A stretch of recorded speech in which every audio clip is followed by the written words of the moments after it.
We'll get to quantum gravity in just a minute. We'll get to all the good stuff, the meat of it. But there are some things I just want to talk about. First of all, let me just explain my last video. I told a story about me feeding some scraps to my chickens and the deer eating it. Now, I thought it was interesting because I'd put some turkey, leftover turkey from Thanksgiving, in the chicken's bowl, and the deer ate that turkey, which I thought was interesting. I told that story. Well, while I was recording that, or while I was in the process of uploading it, I asked ChatGPT to create a thumbnail for me. The thumbnail was hideous. I still used it just because of what happens, but in the thumbnail, ChatGPT was nice enough to include some a turkey in the chicken feed bowl, whatever. I asked, in the description I said, please create a thumbnail for my YouTube video where I discuss physics, cosmology, and tell a story about feeding, or the deer eating my chicken feed. And that's literally what I said. I did not discuss with ChatGPT about feeding the deer turkey at all. None of that came up. That was not in my history. That was not written down anywhere except for a notepad, like notepad.txt. And I don't know how it did this. Like, to me, it was extremely surreal, blew my mind. I'm like, oh my goodness, we're dealing with a super intelligence here. And when I asked it why it included the turkey, and it just said it did because of Thanksgiving. Because Thanksgiving was yesterday or something. And I was like, what? So, maybe that explanation is real. I don't know. As soon as I press record, my dog gets up and starts wanting to do stuff. You know what, Hank? You can kiss it. You can kiss. Well, I just let him out. I don't care. It's 14 degrees. He wants to go outside. That's fine. He'll be wanting back in just a minute, and I'll have to start over. And now I don't even know what I'm doing. I guess I'm finished with the turkey story. I guess I'm finished with that. I can move on to the next story. It's so hard making podcasts or recording yourself. It is so hard because of stuff like that. I understand why everybody does TikTok. It's because there's no effort involved. Heck, there's no effort in what I do. I try to do minimal effort as possible too. I'm not a YouTuber. I'm not a physicist either. To me, physics is it's just a hobby. That's all it is. Like, I recently picked up Magic the Gathering, and I played that in school, but that's been forever. And so, but just hearing, I heard J.D. Vance played, our new vice president, and Tim Pool talks about playing, and I don't know. I've just seen people. It just comes up more often these days. So I bought some cards. I bought a booster box of Modern Horizons. It was kind of fun to open the packs up. I got a collector's box too. Pretty cool. It's complicated and it's fun, and that's the reason I like physics. Is I like complicated stuff sometimes. Complicated stuff that you can build upon. Yeah, I like stuff that you can progress and get better. Kind of like RPG. As you the more you play, the better you are. I don't like RPG games. I don't like video games that much. I have played Magic online a few times, but that's just because I don't know anybody to play with. I've got a friend that plays. He's my age. He's an old man that plays, and but we haven't even played together because he lives in North Carolina. We just haven't had a chance. But I don't know anybody else that plays. I don't even know why I bought the cards. It's stupid. It's stupid. I'm a grown man, but I can do what I want. Y'all want to get into some physics? I guess I've covered everything I wanted to say. Somebody called me insane the other day on Twitter, which I haven't decided if that's better than being ignored or not. Most people just ignore me, and I'm sure I sound insane. I'm sure. I'm not. I'm not even wrong. I'm probably wrong about lots of things, little small stuff, but the The gist of it is right. And I don't even know how to explain the gist of it. That's the problem. But I've gotten better. And I think that's why I've named today's video Mass Density is not... What was it? Mass density is a variable. It's not a constant. It's a variable. And that's because in cosmology it's treated as a constant. And guess what? So it is in quantum world too. And so I'm going to explain why that's the wrong way to approach it. You've got, this is just the Schwarzschild radius equation, okay? Most of the time when you see this, it's the 2gm divided by c squared equals the Schwarzschild radius. This eliminates the gravitational constant and the mass, and we have just the gravitational acceleration. So this is the gravitational acceleration at the Schwarzschild radius.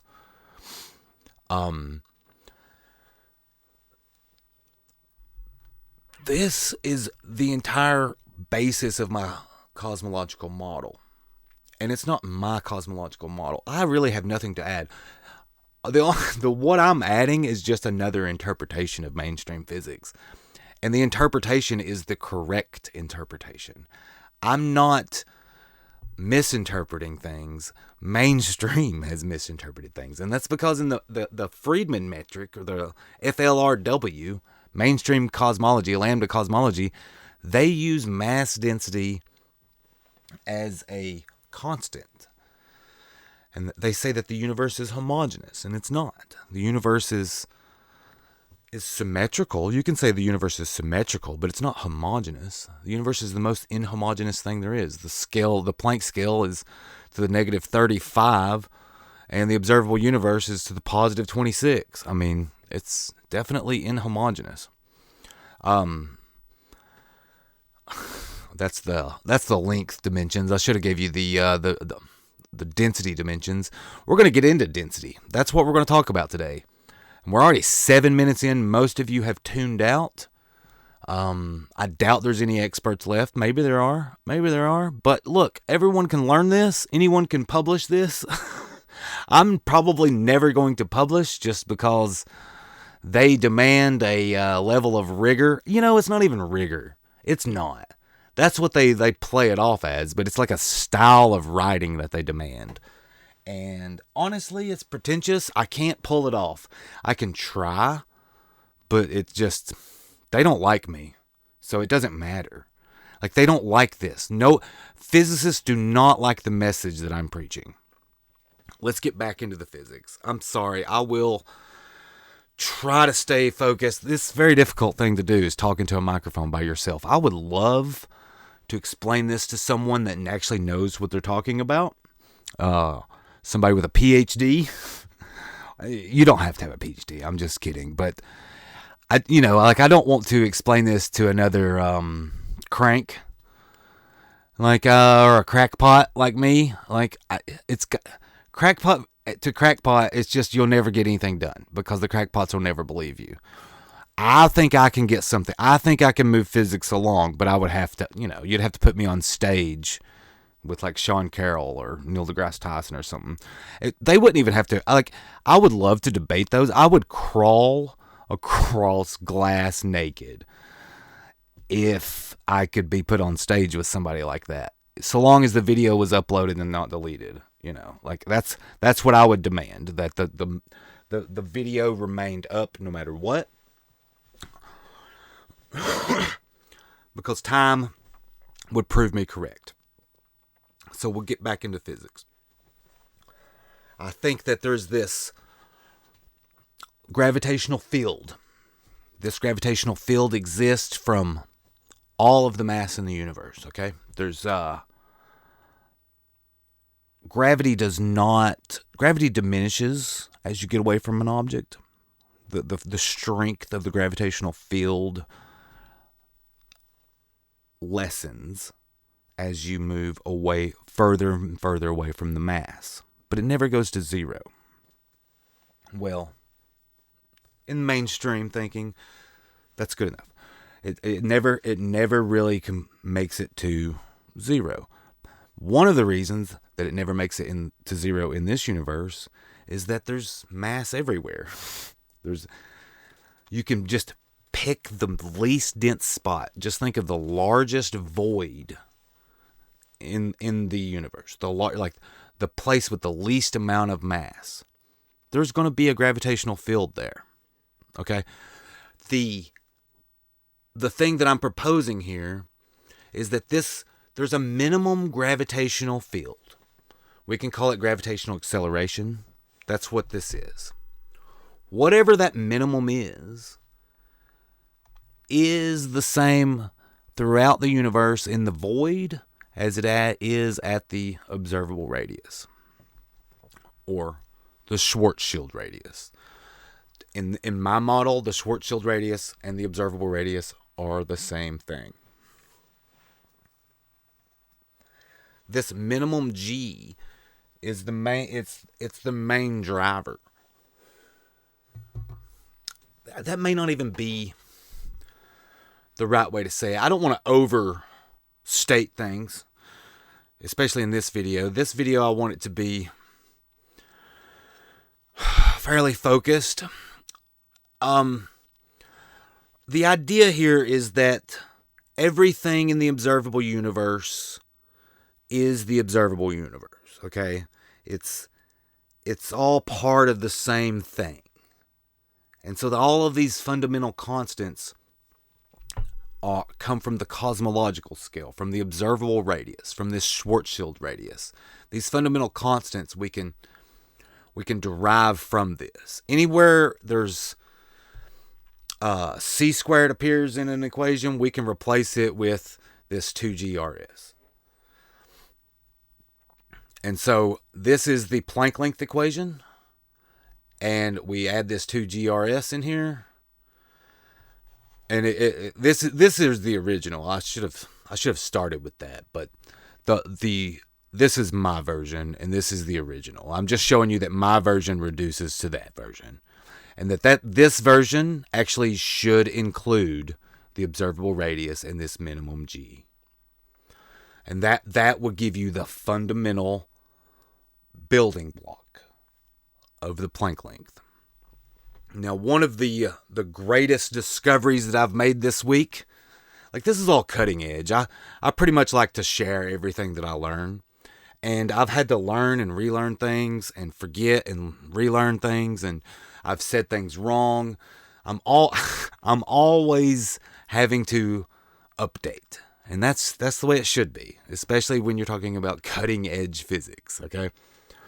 One of the problems with gravity on the quantum scale is, they call it reconciling general relativity on the quantum scale, or a quantum theory of gravity. They want general relativity to work with quantum field theory, and it just doesn't, because of these, I think it's called the ultra-violent divergences. There's these divergences that happen, and they happen at the quantum scale when you use general relativity, and it shouldn't be like this, and it just creates all these different infinities. They don't know how to deal with it. So that's why we lost 50 years to string theories, because they were trying to figure out places to put all of those singularities, I guess, or all of the excess energy, I guess, is one way you could say it. They were just trying to spin it around in these different dimensions. It created a lot of good mathematics, probably, but it was definitely a waste of time. No doubt in my mind. The problem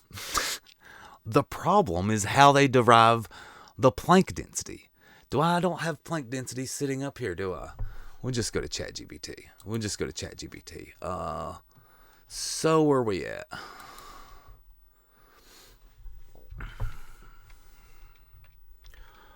Planck density. This is wrong. This is a myth. This is false. This is not anything real, except this is used in the equations in quantum gravity.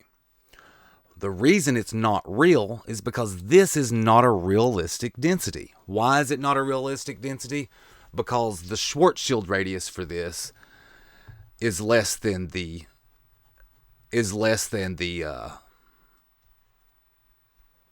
Planck length. The Schwarzschild radius for this is, I can't get to it.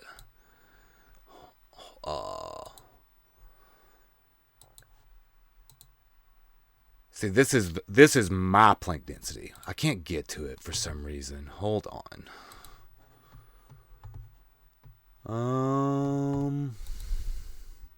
Yeah, right here.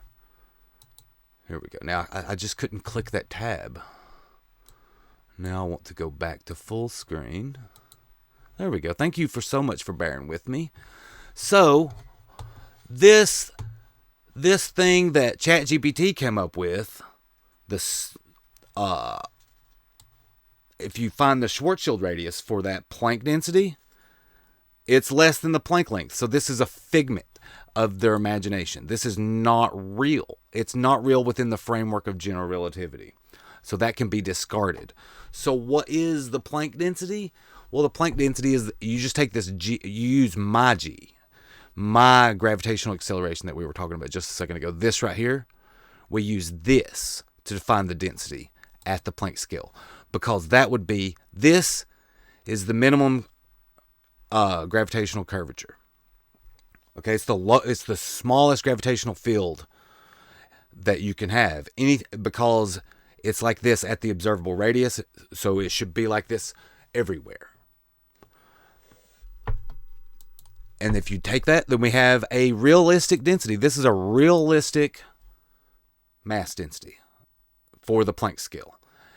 So that lessens the problem dramatically in quantum gravity. Not only that, we also have a Planck length, which that's in general relativity, we should never use zero. That should be avoided at all costs, because zero is not real. In relativity, you have to compare to something else. Okay, that's what relativity is. It's one thing is relative to another. The only thing that's relative to zero is infinite, and so we don't want to deal with those because that's not real. Those are invented concepts. I mean, sure, they're real concepts, don't get me wrong, but when you're doing math, you don't, like, if just imagine if you say force equals mass times acceleration, and then you say force equals 0 kilograms times 0 meters per second squared. So, like, that's not real. You come up with 0, and you could be like, oh, it's 0. Or if you divide, and you're dividing by 0, it's like, yeah, you created infinite, so we want to avoid using 0. So we use the Planck length. And that's the lower bound. Okay, that's the lower bound to the space-time metric. The upper bound is the Schwarzschild radius. And so you can talk about the physics of black holes are going to be different under this model. But it's the same equations because we're talking about the Schwarzschild radius. So this is the real Planck density. So once we have a lower and an upper bound, gravity becomes renormalizable. Does it not? Especially when in this context, because mass density is scale dependent. It's scale dependent. So as you increase the scale, the density goes down. Mass density goes down. The other day in my last video, in some of the equations I've shown before, I've talked about the density, vacuum energy density. The vacuum energy density is just the density of the observable universe. See, it's so confusing because mainstream physics pretends that density is this constant, that there is a vacuum energy density that is constant everywhere. And that's not true. Density is scale dependent, and it is a variable. It depends on the context and the situation that you're talking about. Now, I'm going to get into some more speculative things. Of course, this is all speculation. Nobody's going to believe me anyways. I'm right. I'm right, but regardless. This same G right here, by the way, this same G, this is literally Hubble's law. So if we just go, I can just show you. 3.5 times 10 to the negative 10 meters per second squared times 2 times 1 megaparsec divided by c. That's Hubble's law. So we can do, if you do 2 megaparsecs, it's double that. And so that's Hubble's law. And so now I've divided, this is the, this is wrong, and this is right. And it's the same G, okay? The reason it's the same G, like this is the gravitational constant. That's a different G. But the equation's the same. It's derived from the same principles. In other words, I can change this. We can change this to 1 megaparsec and find out the density at 1 more megaparsec. And for the most part, this is true. For the most part, this is about accurate. So if you take a sphere, draw a radius of a sphere that is 1 megaparsec, and then that volume of that sphere would have about this density. And so the same thing is true. We can do, if we go to 400 megaparsecs, it brings it down to this. And then we go to 4200 megaparsec. And this is the critical density, or the vacuum density, whatever you want to call it. It's the density of the observable universe.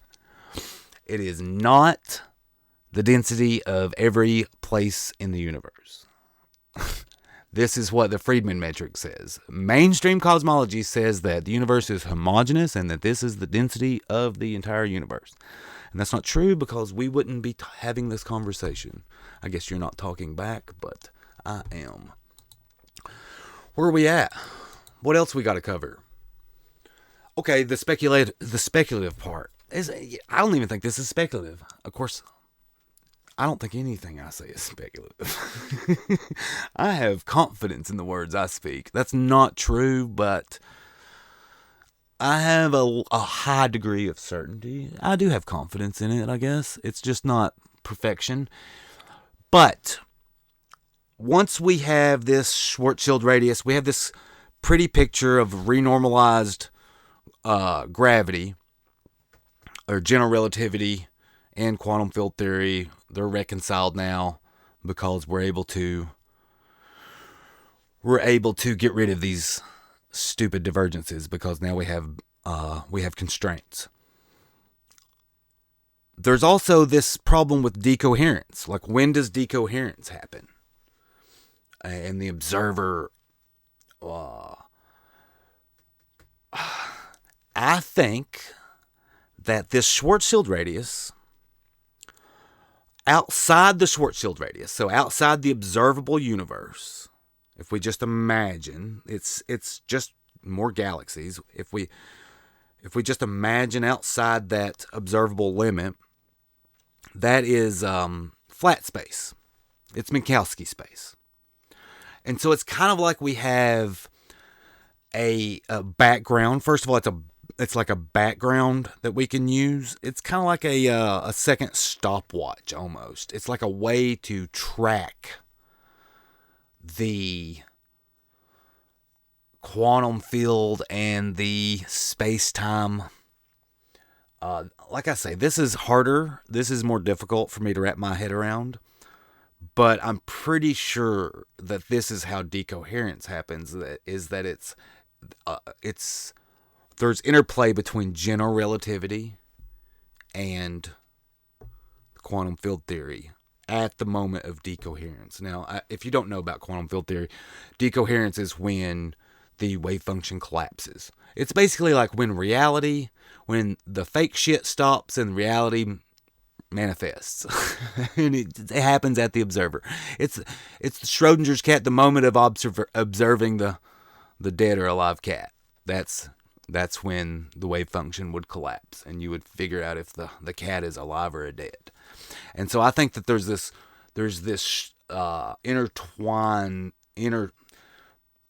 play something between general relativity and quantum field theory that happens. And I think you can get there by using the Schwarzschild metric, and outside the metric having this flat space, this background of which you can compare. Now, I'm not exactly sure about all of that, but somebody's got to do something, and I got to have something to do in the future.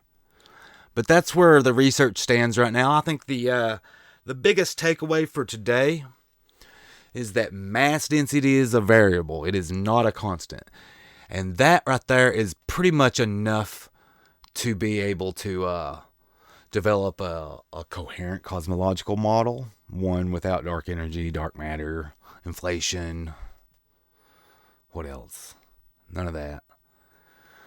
And we can reconcile general relativity with quantum gravity, or with quantum field theory. I think. I don't know. There's lots to do in this area. There's a lot to do with just that. But from my perspective, from everything that I've checked, from everything I've looked at, this is right. I don't know.